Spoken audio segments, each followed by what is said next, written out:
ஆறுமுகநேரி சிவமயம் தசரா குழுலேருந்து நிறைய பேர் ஆஞ்சநேயர் இறங்கி சாமி ஆடிட்டு இருந்தாங்க. அவங்களுக்கு வந்து இளநீரை கொடுப்பாங்க. அவங்க சாமி ஆடிட்டு அந்த இளநீரை உரிப்பாங்க. அப்படி உரிக்கும் போது இளநீர் வந்து சீக்கிரமாவே காலி ஆயிடுச்சு. இத்தனை பேர் சாமி ஆடிட்டு இருக்கிறதுனால அங்க இருந்த இளநீர்லாம் வேக வேகமா உரிச்சு சீக்கிரத்திலே காலி பண்ணிட்டாங்க. அதுக்கப்புறமா ஆஞ்சநேயருக்கு சாமி ஆடுறவங்களுக்குலாம் இளநீ வேணும்னு சொல்லி கேட்டுக்கிட்டே இருந்தாங்க. மறுபடியும் அங்க இருந்த ஒரு மரத்திலேயே ஏறிட்டாங்க.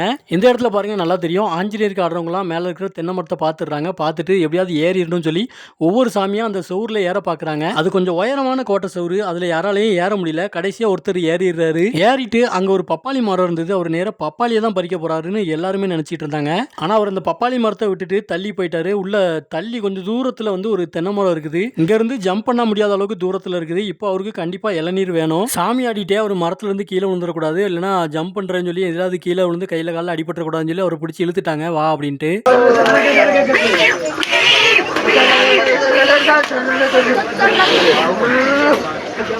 இளநீர் கிடைக்கலன்னு சொல்லி பயங்கர ஆக்ரோஷமா கத்திக்கிட்டு இருப்பாரு. அப்போ வந்து காளி வேஷம் போட்ட ஒருத்தர் பக்கத்துல வந்துட்டு பொறுமையா நிக்கணும், இல்லைன்னா நான் உன்னை நிப்பாட்டி விட்டுருவேன் அப்படின்னு சொல்லுவாரு. அதாவது சாமி வராம நிறுத்தி விட்டுருவேன் அப்படிங்கிற மாதிரி அவர் சொல்லியிருப்பாரு.